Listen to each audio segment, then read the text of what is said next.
Fala galera, sejam bem-vindos a mais um vídeo do canal. Nesse vídeo eu vou continuar falando sobre a física quântica e hoje a gente vai falar sobre o experimento da dupla fenda, que é um experimento que explora esse fenômeno que a gente estava falando no outro vídeo sobre a dualidade partícula-onda do elétron e da luz.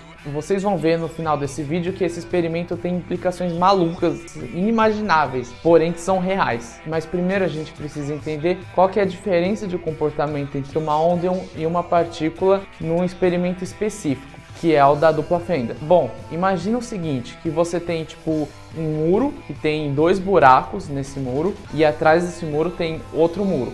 Então, por exemplo, primeiro a gente vai imaginar o experimento feito com partículas. Imagina que você está jogando pedra, sei lá, qualquer coisa, você está jogando qualquer coisa nesse primeiro muro, que tem dois buracos. E você joga, tipo, centenas de pedras, qualquer coisa, de forma meio aleatória. Algumas dessas pedras vão bater na parede e algumas vão passar por esses buracos e vão bater na parede de trás, no muro de trás. E de que maneira essas pedras vão chegar na parede de trás? Se você estivesse fazendo isso com paintball, por exemplo, alguns tiros você desse e passasse pelo buraco e outros não, o muro de trás ia ter pintado tipo como se fosse dois círculos. Seria onde os seus tiros passou. Ia formar tipo um círculo no muro de trás. Dois círculos, que são dois buracos. Essa é a maneira como as partículas se comportam ao passar por dois buracos. Agora vamos fazer esse mesmo experimento, só que com onda. Para fazer isso, a gente vai imaginar tipo uma piscina, a gente vai imaginar tipo uma visão de cima dessa piscina. Imagina que ela tem tipo um obstáculo com dois buracos, que nem mostra na animação, e com outro obstáculo atrás. Imagina que essa piscina inicialmente esteja completamente estática, não tem ondulação nenhuma, e aí você vai causar uma ondulação nessa piscina. Então o que vai acontecer? Quando você fazer essa onda, ela vai passar, quando ela chegar no primeiro obstáculo, que tem duas fendas, ela vai se dividir em duas, e aí que acontece um negócio interessante, que é importante para o nosso experimento. Essas duas ondas, essas duas subdivisões da primeira onda, que surgiram passando pelas fendas, vão interferir uma com a outra. Se você lembra como que a onda é formada, ela é formada por picos e vales, como mostra o desenho. Quando tiver essas interferências nesses pontos, em alguns pontos o pico vai encontrar com o pico, então elas vão se aumentar. Em alguns pontos o vale vai encontrar com o vale, elas vão aumentar para baixo. Em alguns pontos o pico de uma vai encontrar com o vale da outra, elas vão se anular. Isso vai criar um padrão de interferência. E se você fazer de algum jeito que você consiga marcar de que forma elas batem no obstáculo de trás, vai ter um padrão de interferência nesse obstáculo. Vai ter esse padrão na parede de trás, que é o padrão de interferência. Por que tem essas faixas? As faixas de luz são os pontos onde as duas ondas se aumentaram ou diminuíram, e as faixas onde não tem luz é onde elas se anularam e acabou não batendo nenhuma luz nesse ponto, porque elas tinham se anulado anteriormente. Então essa é a diferença entre luz e partícula. Quando se faz experimento com partícula, não tem interferência nenhuma, elas passam pelo buraco e chegam no muro de trás. Se você faz experimento com onda, a mesma onda vai passar pelos dois buracos ao mesmo tempo, vai interferir com ela mesma e chegar com esse padrão de interferência. Beleza, então você tem esses dois comportamentos diferentes. Então os cientistas, querendo explorar essa dualidade partícula-onda do elétron, resolveram fazer esse experimento com o elétron.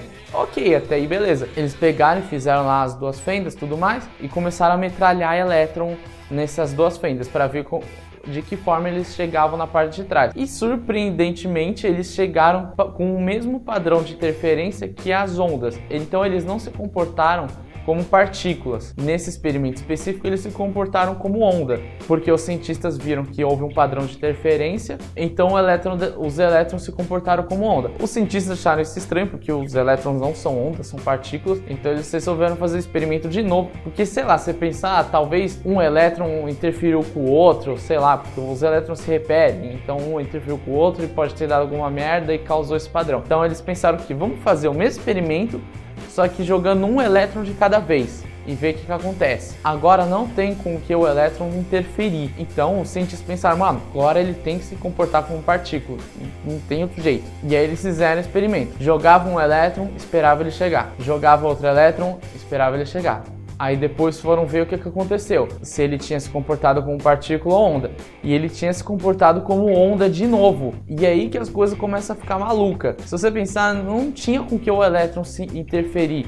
mas ele mesmo assim ele chegou com um padrão de interferência na parte de trás. Mesmo jogando um elétron de cada vez, houve o mesmo padrão de interferência que é típico de onda. E aí que os cientistas ficaram malucos, porque como assim? Não tem como. O que está acontecendo aqui? Como que o elétron está passando por esses buracos? Então eles falaram assim, mano, vamos botar tipo um sensor, um negócio assim, uma câmerazinha, como que funciona o equipamento, para ver em que buraco que o elétron está passando, para ver o que está acontecendo. Eles falaram assim, vamos botar nessa câmera um sensorzinho para ver em que lugar o elétron está passando. E aí eles fizeram experimento de novo, e quando eles colocaram esse sensor para ver em que lugar o elétron estava passando, de repente o elétron passou a se comportar como partícula e não como onda. Ele chegou sem padrão de interferência, igual quando acontece quando você joga partículas numa dupla fenda. Aí ficou maluquice total, porque quando os cientistas colocavam um sensor para ver o que estava acontecendo, os elétrons se comportavam como partícula. Quando eles tiravam, os elétrons se comportavam como onda. Você entendeu a maluquice do negócio? Então, que porra que está acontecendo?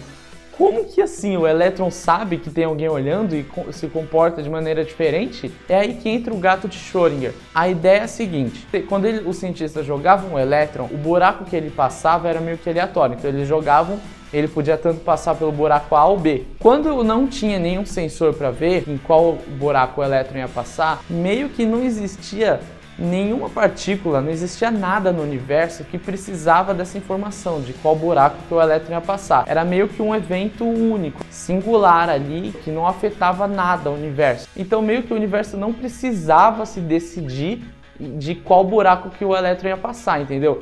E se o universo não precisa se decidir, ele passa os dois ao mesmo tempo. Igual a ideia do gato, que ele está vivo ou morto ao mesmo tempo. E não é que o elétron se dividiu em dois e metade passou no buraco e metade passou no outro. Não, ele inteiro passa nos dois buracos ao mesmo tempo. Não tem como a gente imaginar como isso aconteceria, mas é o que acontece de fato. O mesmo elétron passa nos dois buracos ao mesmo tempo e aí ele interfere com ele mesmo, causando padrão de interferência. Por isso que mesmo quando os cientistas jogavam um elétron de cada vez, surgia o padrão de interferência, porque o elétron passava nos dois buracos, e é por isso que existe a analogia com o gato que o Schrödinger criou. Existem várias variações do gato, da história do gato, mas tipo, basicamente a história é que tem uma caixa com o gato dentro, e aí tem um pote de veneno ou alguma coisa assim que o gato pode quebrar ou não. Então existem essas duas possibilidades de o gato quebrar ou não o negócio de veneno. Se quebrar o pote de veneno, o gato morre, se não quebrar ele não morre. E se a caixa estiver fechada,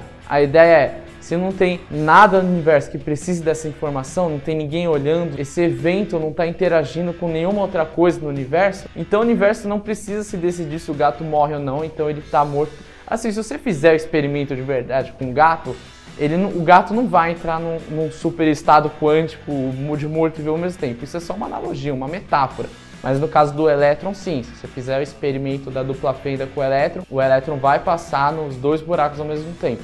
E esse é um dos fenômenos mais malucos da física quântica. E aí eu vou jogar aqui uma ideia, não vou afirmar nada, não estou afirmando, mas eu vou falar um negócio aqui. Isso lembra essa parada do universo não precisar se decidir se o elétron passa pelo buraco A ou B. Isso lembra um pouquinho o processamento de computador. Por quê? Quando você está, por exemplo, jogando um jogo de mundo aberto, você está numa certa localização do mapa, o videogame não está processando o mundo inteiro, ele só está processando aquilo que o jogador precisa, que está em volta dele. A cidade e os NPCs que estão numa outra cidade do outro lado do mapa, não está sendo processado. Então tem essa semelhança. Aí eu tô falando alguma coisa? Tô afirmando que a gente vive numa simulação? Não tô afirmando, mas parece. Não sei. Pode ser que seja, pode ser que não seja, pode ser que seja Matrix, pode ser que não tenha nada a ver, mas pode ser que nada a ver.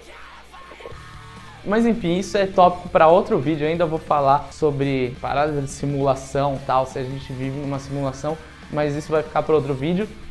Esse vídeo é mais voltado para física quântica mesmo. Então é isso, galera. Se vocês gostaram, se explodiu a mente de vocês o experimento, curte aí, comente o que você achou, comente se você está curioso para saber se a gente vive numa simulação ou não. E é isso aí, espero que vocês tenham gostado.